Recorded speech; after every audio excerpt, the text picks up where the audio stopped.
से बरगद के वृक्ष के नीचे आज स्वयं शिवजी ने निज कर डासी नागरी पूछाला। आज स्व हाथों स्वयं के हाथों निज कर निज स्वयं के हाथों नागरी पूछाला, यानी शिवजी ने अपना वाघांबर व्याघ्रांबर स्वयं बिछाया। शिवजी ने स्व हस्ते इसको भक्ति के परिक्षेत्र से, भक्ति की दृष्टि से यदि देखें मेरे भाई बहन, भक्ति की दृष्टि से शिवजी ने स्वयं अपने हाथों आसन बिछाया। माता पार्वती से कह सकते थे कि मेरा आसन बिछाओ, कह सकते थे ना। और पत्नी का धर्म भी होता है कि यदि पतिदेव पूजा के लिए बैठ रहे तो पत्नी का धर्म भी होता है कि उनके पूजा की तैयारी कर दे। लेकिन तुलसी जी बाबा की चौपाई निज कर डासी नागरी पूछाला, स्वयं के हाथों। भक्ति के क्षेत्र से यदि देखे तो कभी किसी से अपनी सेवा मत करवाना मेरे भाई बहन, कभी किसी से मत करवाना। हाँ, बीमार है, कोई असहाय है तो अलग बात है, लेकिन यदि आप सही सुरक्षित हो, सही सलामत हो, अच्छे तंदुरुस्त हो, चुस्त मस्त हो, कभी किसी से अपनी सेवा मत करवाना। ये कर दो वो ना, कभी नहीं। भक्ति के तारतम्य से यदि देखना चाहे तो मैं सेवक सचराचर जगत रूप स्वामी भगवान, मैं सेवक हूँ। कभी बॉस मत बनना, हमेशा दास बने रहना। कभी बॉस मत बनना, दास रहना। भक्ति के क्षेत्र से कह रहे, भक्ति के तारतम्य से कह रहे। बाकी यदि हमारी कोई सेवा करता है तो उसका बड़प्पन है, उसकी महानता है, उसके बड़प्पन महानता को प्रणाम। लेकिन नहीं, कभी नहीं। तो शिवजी कहना चाहते हैं कि यह पूरा जगत मेरे स्वामी का, मेरे भगवान का रूप है। दुकड़या सदा सर्वदा सेवेत कसुदे दे वर्ची असादे।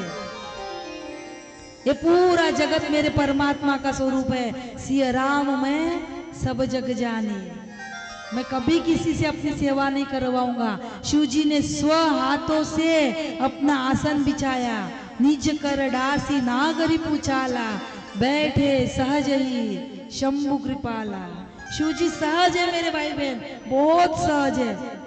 और शिवजी कहना चाहते हैं कि हम भी सहज बने।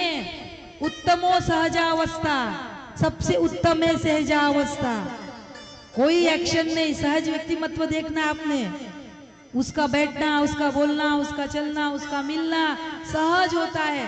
सहज व्यक्तिमत्व, कोई एक्शन नहीं होते हुए भी उसमें अट्रैक्शन होता है। कोई एक्शन नहीं होती लेकिन फिर भी अट्रैक्शन होता है।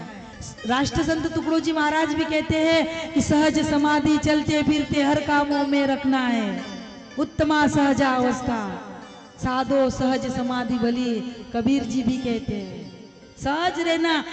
देखो किसी ने बहुत सुंदर लिखा है कि इतना कठिन भी मत बनो, ध्यान से सुनना, इतना कठिन भी मत बनो कि दुनिया हमें समझ ही ना पाए।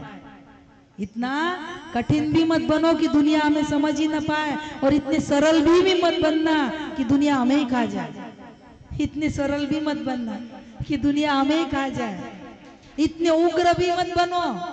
कोई कोई होता है ना बड़ा कोड़ी, क्रोधी, चिड़चिड़ी, उसके पास में जाने को डर लगता है। ऐसे लगता है भाई दूर से नंगे से खुदा डरे। होता है ना कोई कोई ऐसा चिड़चिड़। इतना उग्र भी मत बनो कि दुनिया पास में फटक भी ना पाए, और इतने ठंडे भी मत बनो कि दुनिया हमें ही निगल जाए। बैलेंस, बैलेंस, तौलनीकता रखना।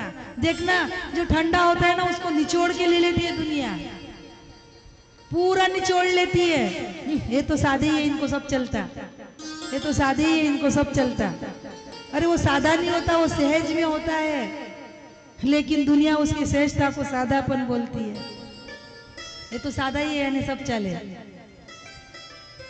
इतने से इतना भी ठंडा मत बनो कि दुनिया हमें निगल जाए।